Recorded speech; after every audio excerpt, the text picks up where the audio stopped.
Welcome to Write the Damn Book Already. I'm Elizabeth Lyons, and I teach you how to write and publish powerful, thought-provoking nonfiction and memoir without overcomplicating it, overthinking it, or having to go off into no man's land for 3 months.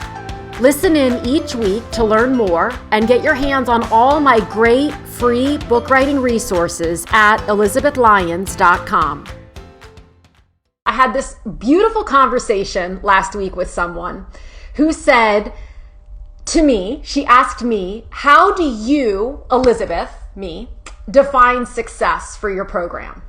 And I thought, honestly, no one's ever asked me that before. And the reason that the answer, I was so in love with the answer, is because the answer has changed. And it was in that moment that I recognized the answer has changed. So stick with me because this has relevance to your book and to anything else you do. Your program, your book, your project, your thingamajig, right? Why can I not come up with the word? It's because it's Monday. Your product. I knew it started with a P. Several years ago, if I had been asked that question, and maybe I was, my answer would have been, what defines success for me is when people get their book written. Like when I get them to the end of the journey and they've done the thing and their book is out and they love it and they're so happy and yada, yada, yada. Very dangerous answer because I only have control over my side of it. So I'm here, my clients are here. I will not only meet you in the middle, I will come this far, but you got to come here. I require your participation. Your participation is required in all of this, right? So if I put the weight on myself to say my programs are only successful if you complete them, you are happy, you sell 100,000 copies, you build a rockin' business off the back end of your book, man, that's setting an expectation that puts a ton of pressure on me as a coach. And it doesn't work. So it was really wonderful to me that in this instant, I knew that my answer to that question had shifted. And what I can tell you with complete certainty today is that what makes my program a success to me, any of my programs, is knowing that I show up fully every single day for my clients. I hold space for the space that they're in. I hold space for the thoughts they're having, the tactical questions they're having. It's all of it. And I am available to be fluid in my response. So I don't put the pressure on myself to always have to have yes, I have a process. And yes, it works. It's the same process I've used. I'm working on my 6th book. I've worked with hundreds of authors to get their books written. The process works for them. And sometimes we need little tweaks. So if one of my clients in a program, one-on-one, anything, comes to me and says, okay, well, your process for getting to my core message, your process for getting my outline done isn't working. I don't just go, well, sorry about that. You must be doing something wrong. Just figure it out. We figure it out together. That's how I define success for my program, is that I'm fluid and I meet you where you are and I bring my all. So I'm constantly finding new storytelling techniques, I read constantly, new thought techniques, all these things that can come through me to help my clients get where they want to go. But I don't hold myself responsible for the end result either way. So I have said for years, if my clients sell 1 million copies, I don't really take credit. If they want to give it to me, that's amazing. But if they sell 0 copies, I don't take credit on that side either. None of it is my fault or my golden touch. What I'm committed to is showing up and being here and being curious. And I've gotten to a point where I don't assign meaning to myself or to my programs based on how fast my clients get where they want to go or how successful things look on the back end. Now, how does this relate to your book? One of the very first things that we do in any of my programs is talk about what your vision is for your book. What makes your book successful to you? we are in a space right now where bestseller status and numbers of copies sold is all the rage, to the point that if someone posts, oh, I sold 20,000 copies of my book, there will be comments where people are like, so what? I sold 115,000. And it's very easy for someone to go, oh, maybe I'm not as impactful as I thought. There are so many behind the scenes things that no one told you. So let's use that example that I just gave. Someone who sold 15,000, they might have sold those at full price, and their full price might have even been unreasonable to begin with. So perhaps they priced their paperback at $24.95, but it's so full of information that they sell regularly. And a great example of this is Drew Linsalata, my friend Drew Linsalata, who wrote The Anxious Truth. He priced his paperback at $21.95, which is admittedly high for a paperback. He sells like gangbusters. Why? Because his book is so good and so full of information, and people who are dealing with anxiety and managing anxiety and trying to find, that's I don't know, let me do math this early in the morning. It's like an eighth the cost of a therapy session. And no, he's not suggesting, and I'm not suggesting that a book replaces therapy. But what we are saying, what I am saying, is that the tools contained therein are so valuable that he can do that. Now, is he out saying, well, somebody else sold 100,000 books, so they must be better than me? Other people have absolutely sold 100,000 books, but maybe they sold it at 99 cents. So we're not comparing apples and apples here, people. And we get so caught up in the vanity metrics of, well, I hit bestseller status. Okay, in what category? Like garage organization, even though your book is about organic gardening. This stuff happens all the time, which is why it is so important that from the very beginning, you establish your vision for what makes your book successful. Is it about wanting to get it into the hands of a certain number of people? Is it about building your business? Is it about using it as or allowing it to be a way to bring in new people who you can connect with and build a relationship with, and who can derive value from your unique way of explaining something or expressing something? Is it to help you get on podcasts so that you can spread your message? Is it to help you get on stage so that you can spread your message or earn speakers' fees or like whatever? Is it because you want to just get it in the hands of one or two or three people whose lives it can completely transform, or even just transform a little bit? Let's not put this pressure on ourselves like we're not anyone's savior. No one, that's unreasonable. It's not our job to save anyone or fix anyone. It's simply our job to serve. And that's where the parallel comes in with the question of, to me, Elizabeth, when I was asked last week, how do you define success for your programs? It's just my goal is just to serve with compassion and understanding and a whole hell of a lot of techniques that have worked over the years.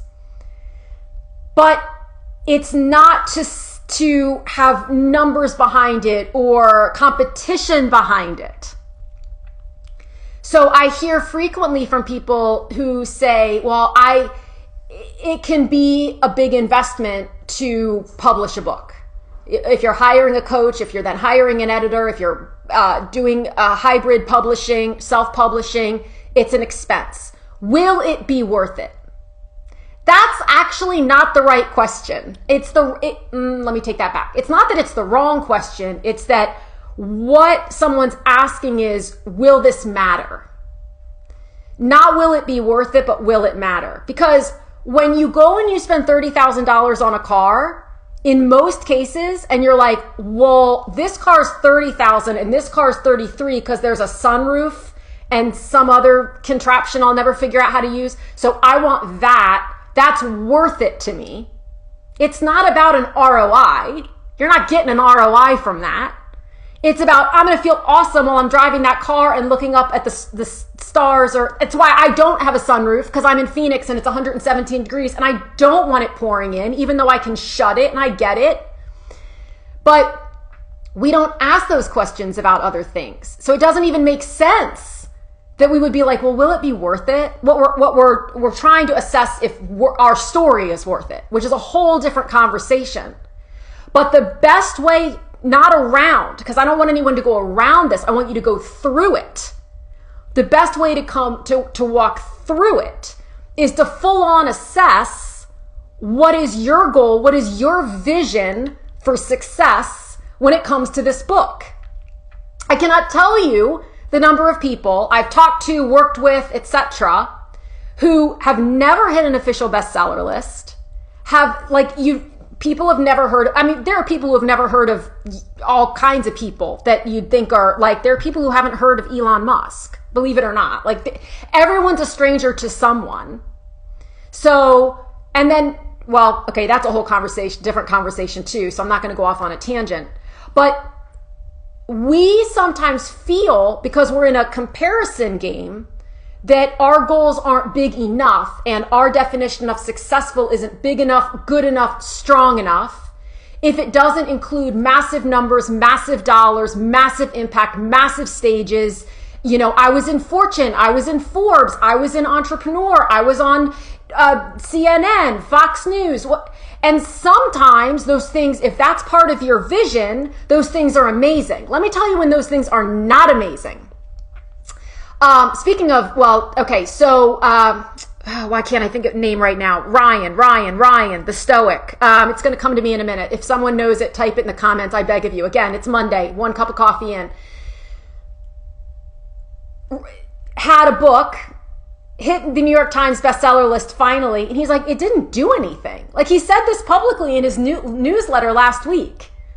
It didn't do anything.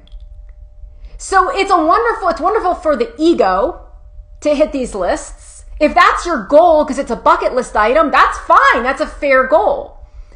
If you're thinking, my goal is to get on the Today Show because that's going to sell millions of books, it doesn't. So the average Today Show, Good Morning America appearance sells 300, 400 books, which in the grand scheme of things, by the way, is a lot of books to sell at one time off the back end of 1 3-minute appearance.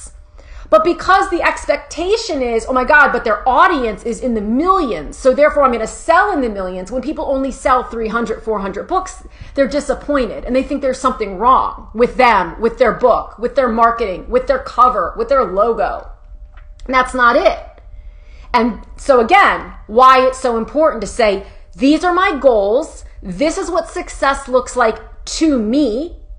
And then ultimately be writing with that in mind. And the reason that works so beautifully is because if you're writing with it in mind that you want to be on CNN, as you're writing, the pitch might just very well come to you. Because as you're writing, you're thinking, this would be a great topic for CNN, or this would be a great topic for Entrepreneur, or this would be a great topic for Inc., or this would be a great topic for Sesame Street. You can be processing those things as you're writing, which is just efficient. It's just efficient. And it makes you feel as though everything is cohesive. It takes away that feeling that everything is all over the place and it doesn't really work together. And oh my God, where am I going to share this? And how am I going to share this? And what am I going to do? And it doesn't matter if you've ever been on TV, ever been on radio, ever been on a podcast, ever gone live. None of that matters. Because all of that, you can wake up on a Tuesday and have never done any of those things, and then wake up on a Wednesday and have done all of them. That's how the world works now. Those are the kinds of opportunities that present themselves. So the lesson from today is 2 things. 1, know what your vision is. Know what success looks like to you. Take the time to get super clear on that and recognize what parts of this, and we talk about this ad nauseum in my coaching groups, what parts of that are external and which parts are internal. So which parts of it are other people saying what you should do, and oh my God, you should do this, and this would be great, and it's making you feel like that defines success. And what are the things that you want to do? I have plenty of clients who are like, I do not ever want to go live, and if you say real to me, we're done. And I'm like, okay. And they say, but can it be successful if I don't? Yes. I don't think Drew Linsalata has ever made a reel, and I know he's never danced. So absolutely. There are options for days of how this can work. But you got to be clear about what you want and what feels good to you. Because if it doesn't feel good, you are going to resist it like nobody's business. And that doesn't work either. That's just not, who wants that? The second thing is, in my link up above in my profile, there is a link that says work with me. You can click on that and see all the details of Book Writing Made Simple if you're coming on this late or if you're not even sure what that program is. But it's my newest program. It's unbelievable. And founding members get not only lifetime access to all of the content, but lifetime access to the coaching that comes with it. So anytime you have a hiccup when it comes to writing your book, I'm here. It's once a month. I don't even know why. I can't even believe I'm doing it, but I am. And then I'm offering it 111, 222, 333. We're up at 777. Once that spot's gone, it goes to 888, and on we go until 2222, where it will stick until I'm done with pre-sale. It's the greatest thing I think I've ever offered. I have more and more fun every time I do something new, just trying to make it accessible and available and more amazing so that how do I define success so that I can just serve more and more people with amazing stories and completely common and normal like hiccups where they're like, I don't get it. Like, I don't think I'm special. I don't think my story's special. I don't think I can do this because. Bring it to me. I promise I've either heard it, and if I haven't heard it, like I'm so curious about it, we will figure it out. So that's it for today. I hope you guys have an amazing rest of your week, and always DM me with any questions you have. I'll talk to you again soon. Thanks so much for listening today. If you enjoyed this episode, I'd be so grateful if you'd take just 2 seconds, that's seriously all it takes, to review, subscribe, or even share this episode with someone that you dearly love so I can help more people get their damn books written already. Have an amazing rest of your day, and I'll talk to you again soon.